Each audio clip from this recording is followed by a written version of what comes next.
Muy bien, vamos a empezar a desarrollar el examen con el simulacro. Y cada pregunta es motivo para realizar una revisión del tema, que pudiera significar tener el marco teórico para poder resolver más preguntas similares a las que nos ha venido en este examen. Y vamos a empezar con hematología. Cuando ustedes ven casos clínicos de hematología, pueden ver en el texto que le dicen acerca del glóbulo rojo que tiene alguna forma anormal, alguna forma característica. Y simplemente identificando la característica del glóbulo rojo, el nombre que tiene, yo prácticamente estoy resolviendo el caso. Tienen, por ejemplo, acá, si el glóbulo rojo tiene forma de esferocito, de esfera, se le llama esferocito. ¿Qué enfermedades? Por lógica, esferocitosis hereditaria. Pero también hay que saber que en diferentes tipos de anemia autoinmune, ahí estarán los esferocitos. Luego, vean esta forma del glóbulo rojo, ovalada y un poquito más oscura en la periferia y más claro en el centro. Es lo que se dice glóbulos rojos en forma de habano.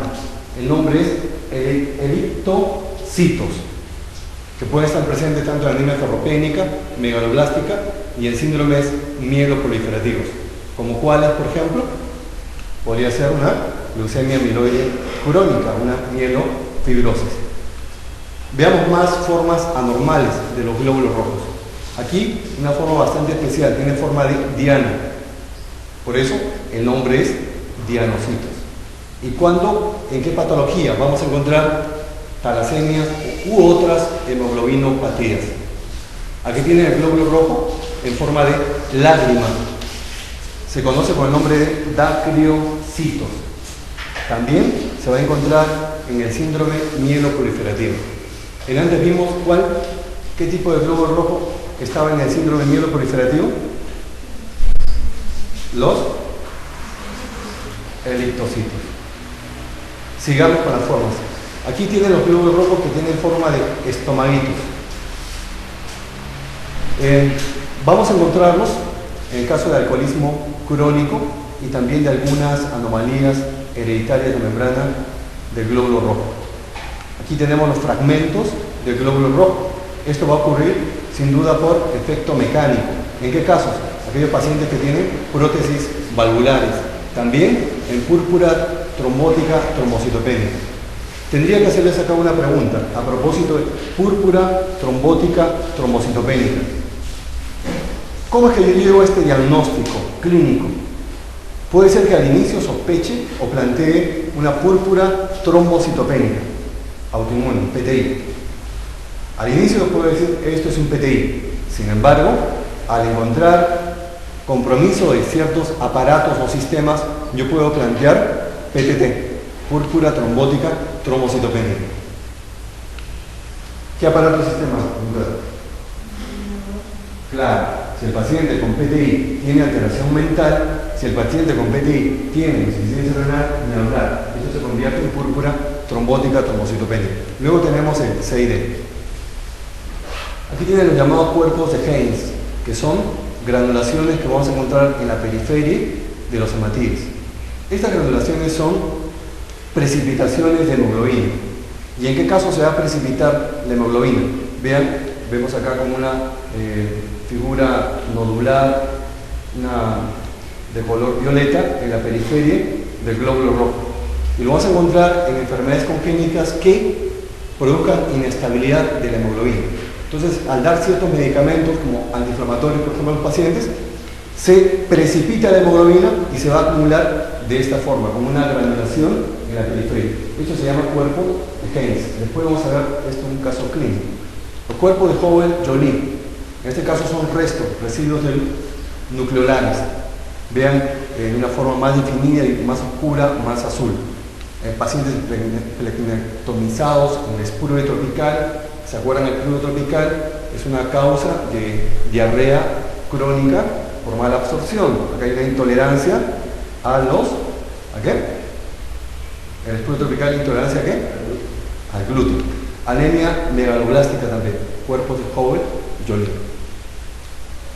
Este es el último, punteado basófilo. No es raro encontrar en el informe de los hematólogos decir, tiene punteado basófilo. ¿Qué es el punteado basófilo? Vemos que son elementos puntiformes que están a lo largo, distribuidos a lo largo del glóbulo rojo.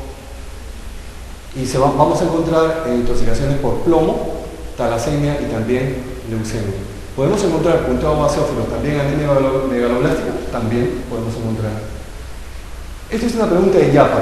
Todo lo que vengan de fondo celeste son preguntas adicionales para poder aplicar lo que estamos viendo. Tienes una pregunta, en un estudio de sangre se identifican poiquilocitos. Entonces no les sorprenda que también pueden preguntarles de frente, le dicen la forma característica de este glóbulo rojo, forma anormal característica, y le preguntan de qué se trata. En este caso, poiquilo es forma anormal, de diferente forma. Si fuera anisocitosis sería de diferente tamaño. También puede encontrar anisopoiquilocitosis, como pueden ver en la anemia megaloblástica. Anisopoiquilocitosis, ¿qué significa? Que tiene diferente forma, que tiene diferente tamaño. Puede tener diferente color. Acá es lo que hemos revisado antes, en forma de habano, son los llamados elictocitos. Y en forma esférica los esferocitos que van a encontrar en la esferocitosis hereditaria. Sigamos ahora con las anemias microcíticas. Cuando yo quiero diferenciar una anemia ferropénica de una anemia por enfermedad crónica, acá voy a pedir el hierro sérico y los otros exámenes pertinentes. Y vemos acá que tienen de común. En ambos, el hierro sérico y la saturación de transferrina van a estar disminuidos. O sea, ya no hay ninguna diferencia todavía. Entonces no se vaya a pensar que en anemia ferropénica el hierro sérico está aumentado, ¿no? El hierro sérico está disminuido y la saturación de transferrina también está disminuida. ¿Dónde va a estar la diferencia? Que me va a decir que esto es una anemia ferropénica. Para empezar, la capacidad total de captación de hierro. ¿Qué es la capacidad total de captación de hierro? Es simplemente la transferrina, es simplemente el transportador. ¿Cómo va a estar el transportador? Por lógica, en la anemia ferropénica va a estar aumentado. En cambio, por enfermedad crónica va a estar bajo o normal. Pero el diagnóstico en sí de anemia ferropénica lo va a dar ¿qué? La ferritina, que va a indicar cómo están las reservas de hierro. La ferritina en anemia ferropénica va a estar baja. En cambio, por enfermedad crónica normal o alta. Sin embargo, en medicina tenemos excepciones. Y una excepción es la siguiente, que les voy a decir. Tengo un paciente con CAD colon, cáncer de colon, y que supone que es un cáncer de colon derecho, encontremos que es derecho, va a tener una pérdida crónica, una pérdida oculta crónica que va a anemizar. Los cánceres de colon derechos son muy anemizantes y van estenosando la luz intestinal. Entonces, ¿qué espero encontrar? ¿Qué tipo de anemia en cáncer de colon? Una anemia ferropénica, por pérdida crónica.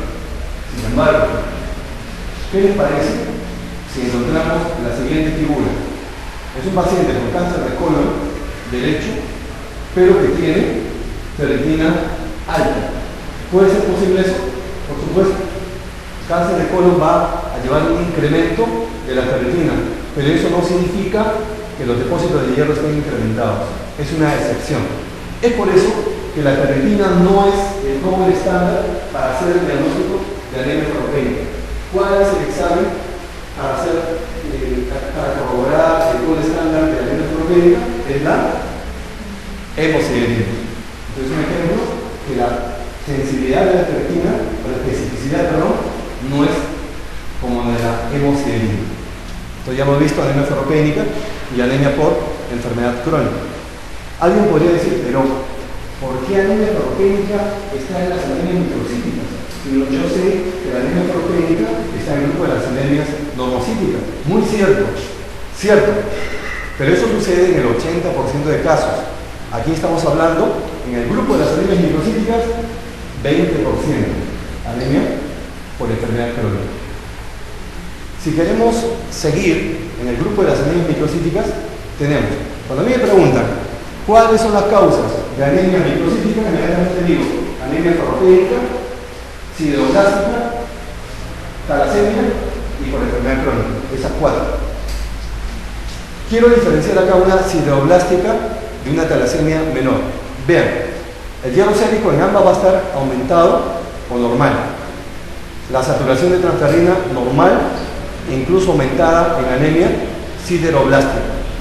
La capacidad total de captación de hierro va a ser igual en ambas. La ferritina va a estar aumentada en la anemia sideroblástica. Esto tiene que subrayarlo, esa es pregunta de examen. ¿Cómo diferencio que esa anemia microcítica es sideroblástica? ¿Por qué? Porque tiene la ferritina alta, con un hierro sérico normal o alto.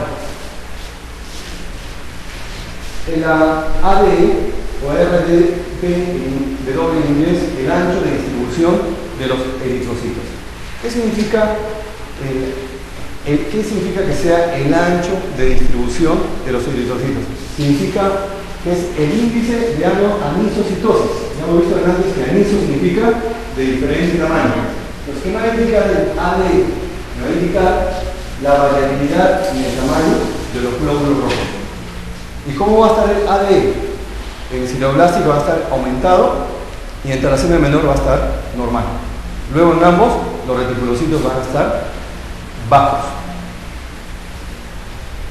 Regreso a la diapositiva anterior y les pregunto, ¿en qué casos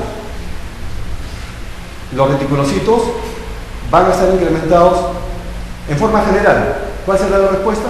Anemias por pérdida aguda, anemias microcíticas, ahí van a estar incrementados los reticulocitos. Pero yo les pregunto, en anemia ferropénica, ¿cuándo estarán incrementados los reticulocitos? Ustedes me dirán, cuando hay cardia aguda, que no sea cardia aguda. ¿Cuándo? Después que le doy tratamiento. Si le doy tratamiento a la semana, si hay buena respuesta, tienen que incrementarse los reticulocitos. Esa es la respuesta. Igual para anemia megaloblástica. Entramos a las anemias macrocíticas. Esta revisión nos va a permitir responder la pregunta que nadie ha acertado en el examen. La pregunta número 1 de la parte A, nadie ha acertado. Y está en el grupo de las anemias macrocíticas. La representante es la anemia megaloblástica. ¿Qué es la anemia megaloblástica? ¿Es consecuencia de qué? De deficiencias de vitamina B12 y de ácido fólico. Y o ácido fólico. Pregunta de examen. En nuestro medio, ¿cuál es la causa más frecuente de anemia megaloblástica? ¿Deficiencia de B12 o de ácido fólico? Tenemos que recordar que los depósitos si comparamos depósitos de B12 y depósitos de ácido fólico, ¿cuáles se consumen más rápidamente? Los de ácido fólico, 4 a 6 meses. En cambio, lo de la vitamina B12 requiere por lo menos 5 años. Veamos este preámbulo. Pero ahora insisto en la pregunta, ¿cuál es la causa más frecuente de anemia megaloblástica? ¿Deficiencia de B12 o ácido fólico en nuestro medio? ¿Cuál es la respuesta? Deficiencia de ácido fólico. Pero si cuando vamos al mercado y comemos lo más barato, ahí hay bastante ácido fólico. El plátano es un ácido fólico. ¿Qué nos falta acá en el país? Nos falta B12. Aún así, se requiera para la detección varios años. Pero estamos hablando acá de anemias crónicas. B12 es el gran problema en el país. Bueno, esta, en el 25% de casos, deficiencia de B12 y ácido fólico, ¿qué va a producir? Va a producir una alteración en la síntesis del ADN. ¿Qué va a producir? Una disminución en la síntesis del ADN. Es lo que dice, que vamos a ver después, va a haber una alteración en la conversión de la uridina en la timidina. Eso vamos a ver en otra diapositiva. Y eso va a repercutir ¿qué? ¿En qué? En la maduración de las células, de las 3 líneas celulares. Hay una detención. Y eso va a llevarte a que aumenten de tamaño los glóbulos rojos. Eso va a llevar a qué? A polisegmentación de los polimorfos nucleares. Eso va a llevar a qué? A alteración en el aparato digestivo. El paciente puede desarrollar dispepsia, puede desarrollar diarrea crónica. Entonces, no nos olvidemos, estamos haciendo las precisiones. Anemia megaloblástica se debe a la deficiencia B12 y ácido fólico, que va a llevar, esta pregunta de examen clásica, va a llevar a una disminución de la síntesis del ADN, que lleva a una detención en la maduración. Eso se debe subrayar, esta pregunta de examen de las 3 líneas celulares. Y clínicamente, cuando yo planteo que este paciente que tiene anemia, todos conocemos cuál es el cuadro clínico de una anemia. Paciente que tiene aumento del sueño, que lo ven cada vez más pálido, que tiene palpitaciones, tiene fatiga, astenia, y que puede desarrollar el cuadro de insuficiencia cardíaca cuando es severo. Cuando es muy severo, menos de 5, han escuchado, ¿no? Insuficiencia cardíaca con gasto alto por anemia no es tan frecuente. La anemia tiene que ser muy severa. Estamos hablando de una hemoglobina menor de 5, por si acaso. No voy a marcar una pregunta de cardiología que en insuficiencia cardíaca con gasto alto anemia es una causa frecuente, es poco frecuente, realmente tienen ya una cardiopatía de base. ¿Cómo yo reconozco que es anemia megaloblástica? Porque el paciente va a tener, además de la clínica de anemia, manifestaciones a nivel del sistema nervioso periférico, polineuropatía periférica, va a sentir parestesia, calambio, hormigueo, adormecimiento, dolor, pero también puede repercutir en el sistema nervioso central e incluso puede llevar un cuadro de demencia, lamentablemente. Pero esto solamente cuando hay deficiencia de vitamina B12. Pregunta de examen: ¿puede haber demencia por deficiencia de vitamina B12 sin que haya anemia megaloblástica? Por supuesto que sí. Esa puede ser una pregunta difícil de examen. Sí puede haber demencia por deficiencia de vitamina B12 sin que haya anemia megaloblástica en este caso. Vamos a ver. Yo estoy sospechando que esta anemia megaloblástica es por... ¿Qué es una anemia megaloblástica? ¿Por qué? Porque tiene síntomas nerviosos periféricos, porque tiene dispepsia, porque tiene diarrea crónica. Muy bien. ¿Lo que hago? Le pido un hemograma.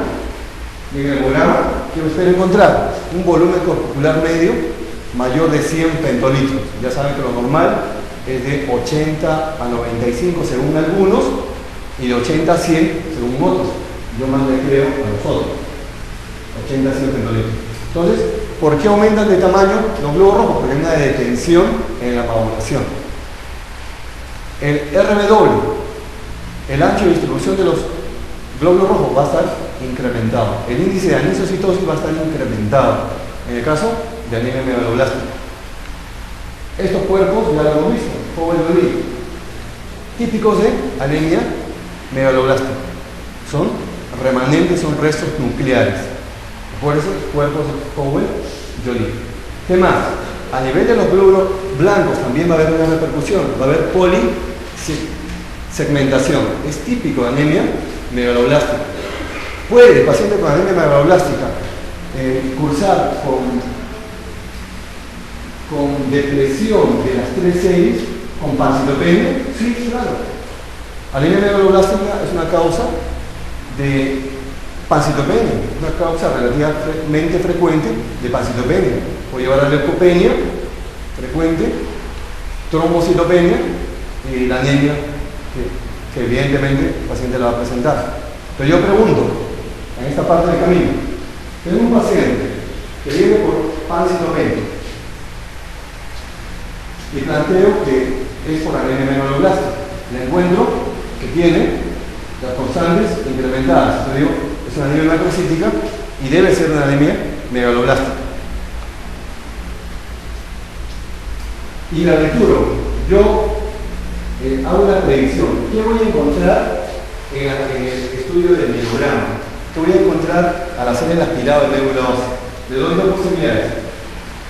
Que va a favor de que es por anemia megaloblástica la paciente.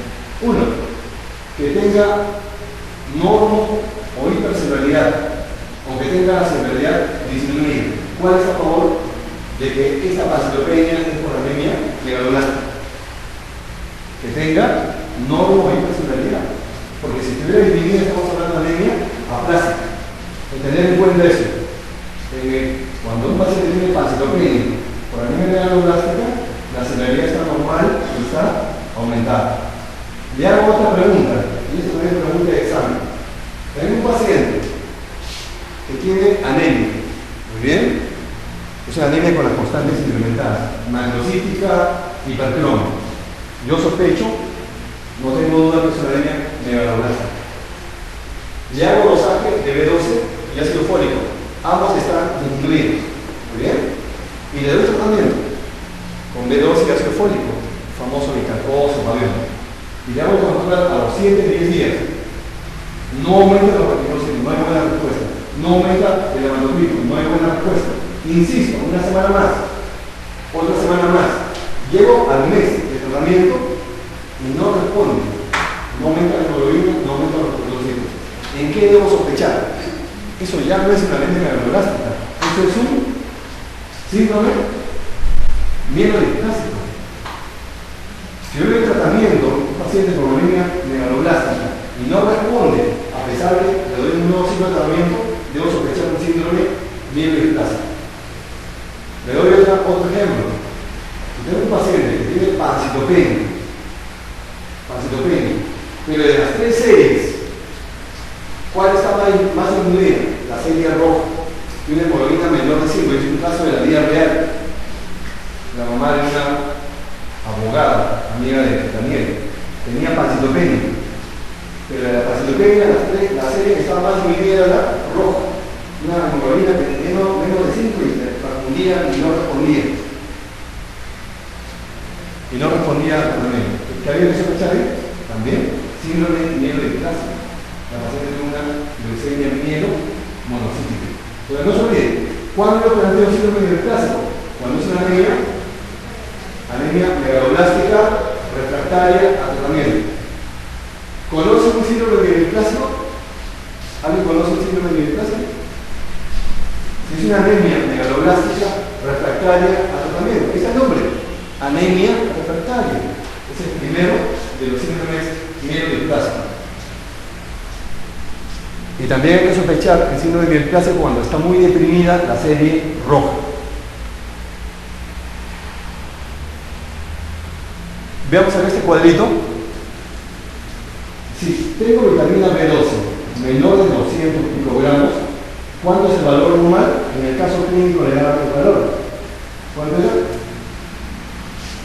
¿De acuerdo? ¿De? Mayor de 200 hasta 400 y pico, ¿no? Ya. Entonces acá está disminuido el B12 y el ácido fólico estaba normal, en el caso clínico. Entonces, miren, ¿qué debo pensar? Justo tengo una paciente, yo trabajo en una sala de mujeres, y hay una paciente que tiene una B12 que está en 60, 70 y tiene 60 años. Miren, la paciente tiene de B12 80, 70 picogramos, muy disminuido, y tiene 60 años, y las constantes están incrementadas. Es una anemia megaloblástica, sin duda. Pero ¿qué debo sospechar ante la disminución tan severa de B12? Que sea una anemia de etiología megaloblástica, pero de etiología autoinmune. ¿Y eso cómo se llama? Anemia perniciosa. Y esa es la respuesta a esa pregunta. Es una anemia perniciosa. Algunos de repente se han confundido porque querían que le pongan la alternativa perniciosa. De repente se la ha pasado a la doctora Chela. Pero ambos autoinmunes es lo mismo. Anemia perniciosa de etiología autoinmune. Entonces, oye, ¿qué hay que pedir en ese caso? Anticuerpos antifactor intrínseco. Y hacer una endoscopía. Y hablar. ¿Qué voy a buscar en la endoscopía? Gastritis atrófica. Con esto yo contestaba esa pregunta que nadie contestaba.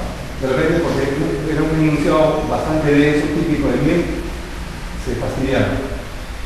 Cuando hay deficiencia de ácido fólico, hay que investigar otras causas de anemia megaloblástica. Acá, posibilidad de síndrome mielodisplásico. Acá desde el punto de vista de laboratorio, porque antes vimos desde el punto de vista de respuesta a tratamiento. Refractaria de tratamiento, sospecha el síndrome mielodisplásico. Hay demasiada depresión de la serie roja, sospecho el síndrome mielodisplásico. Pero en este caso, desde el punto de vista laboratorial, B12 mayor de 300 picogramos y ácido fólico mayor de 4 nanogramos. Y tiene anemia. Entonces aquí hay que ir al estudio de médula ósea para ver la posibilidad de un síndrome mieloplásico. ¿Cómo estará la celularidad en un síndrome mieloplásico? Igual, normocelular o hipercelular, lo mismo que en anemia trombónica. Esto es lo que le decía, para la depresión de folato se requiere 4 a 5 meses de no aporte y B12, 5 años. Eso puede ser pregunta de examen también. Esto de acá puede ser una pregunta de examen ya mucho más difícil porque realmente no recordamos esta sustancia, la muramidasa. ¿Se acuerdan? Muramidasa. Y la pregunta es, en anemia megaloblástica, ¿cómo va a estar la muramidasa? ¿Disminuida o aumentada? Y va a estar aumentada. Va a ver, ¿qué es la muramidasa? Es una enzima que es producto de ¿qué? De la degranulación de los granulocitos. Y luego tiene acciones antibacterianas también, para que vean este texto. Lo que ahora nos interesa que la muramidasa, ¿qué es primero? Es una enzima. ¿Cómo se produce? Por la degranulación de los granulocitos. ¿Y cómo va a estar? En la anemia megaloblástica va a estar elevada, nada más. ¿Y qué tiene? En forma general, acciones antibacterianas. Y vamos a la bendita pregunta. Pero yo no voy a leer el tag textualmente. Yo les sugiero, como esto es una resolución de un examen, yo en realidad acostumbro a ir leyendo el texto, y más aún cuando es tan denso, y ir resolviéndolo, y planteando posibilidades. Creo que es lo mejor. Yo voy leyendo, voy planteando posibilidades. A medida que llega la información, voy tratando esto y voy valorando otro diagnóstico. Veamos. Es un paciente varón adulto mayor. Entonces, eso para empezar. El perfil del paciente, varón adulto mayor. ¿Por qué viene? Viene por síntomas generales, anorexia y pérdida de peso. Y además tiene síntomas digestivos como dispersia, náuseas y vómitos. ¿Hasta ahí qué pensaría?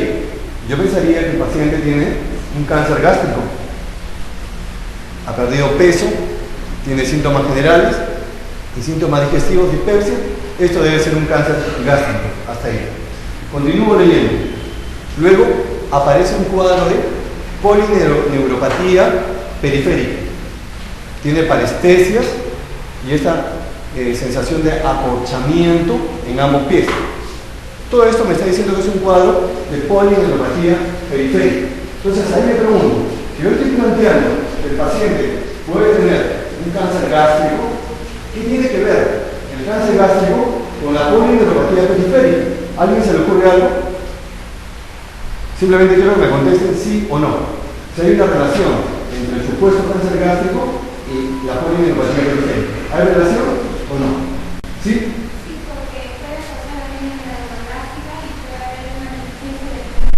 Excelente respuesta. Excelente. Muy bien. Y ella recién ha llegado, ¿verdad? Es una capacidad de adaptación, se llama eso. Y también, no se olviden del llamado síndrome paraneoplásico.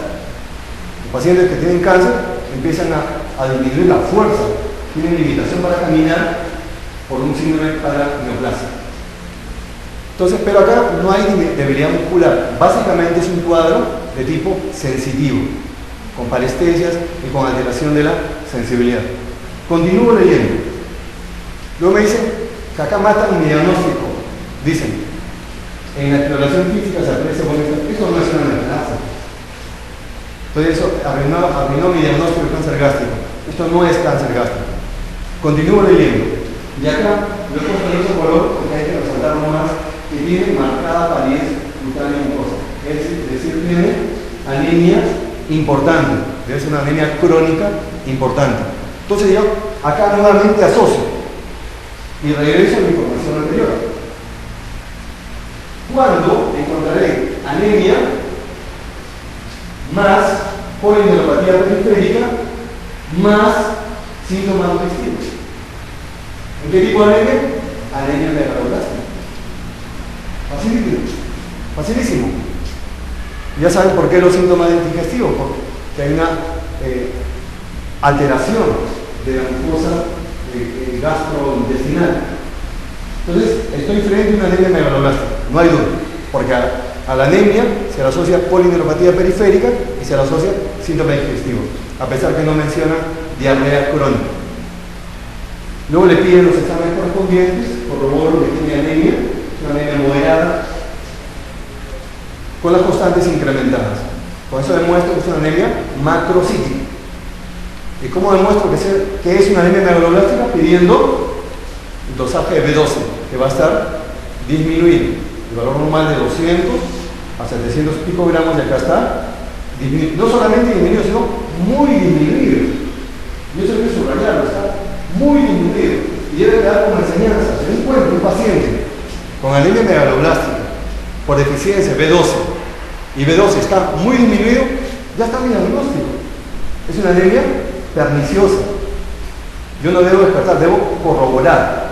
¿Y cómo lo corroboro? Pidiendo anticuerpos, antifactor intrínseco y también endoscopía digestiva. Pero acá me preguntan, ¿cuál es el origen más probable de la enfermedad que padece esta paciente? Ni hablar, es una anemia megaloblástica por deficiencia de B12. Y la gran deficiencia de B12 que me está indicando que es perniciosa. Y la edad del paciente está por supuesto, porque la anemia perniciosa es más frecuente en el adulto mayor. Entonces marco la respuesta, anemia megaloblástica autoinmune, es una anemia perniciosa. El resto ya ha sido discutido en su mayor parte. Hagamos ahora nuevamente para enfatizar lo que hemos estado hablando. Los síntomas de anemia ya los conocemos. Incluso me olvidé que puede haber ictericia también. Y la ictericia es indirecta por eritropoiesis ineficaz. Entonces al cuadro de anemia se le puede asociar, yo puedo encontrar un paciente con ictericia, y no por anemia hemolítica, sino por anemia megaloblástica. Y tengo dos grupos en el cuadro clínico. Alteraciones digestivas. Desde arriba, glositis, dispepsia, diarrea crónica. Esto va a contribuir a la pérdida de peso. Es por eso que el paciente en el enunciado mencionaba que tenía una pérdida de peso importante por las alteraciones digestivas. Y también alteración a nivel del sistema nervioso, parestesias, la ataxia propioceptiva. Un signo, esto puede ser pregunta de neurología, un signo de ataxia propioceptiva. Ustedes me dicen si están de acuerdo o no. Es que el paciente va a presentar Romberg positivo. ¿Están de acuerdo? Por supuesto, es típico de ataxia propioceptiva encontrar, acuerda de Romberg, ¿no? Junta los pies, cierra los ojos, el paciente tiene que caerse. Romberg positivo. Otro, que hace la prueba para ver metría, ¿se acuerdan? Índice nariz. Con ojos abiertos lo hace bien, pero con ojos cerrados ya no puede. Es el típico de ataxia propioceptiva. Y la prueba del índice nariz lo hace bien con los ojos abiertos, pero no con los ojos cerrados. ¿Y por qué lo hace bien con los ojos abiertos? Porque se ayuda de la vista, porque corrige. Ya cuando la visión desaparece al cerrar los ojos, ya no puede.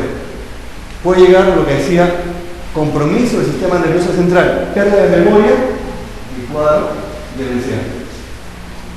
Pero no se olviden que esto solamente sucede cuando hay deficiencia de B12, no cuando hay deficiencia de ácido fólico.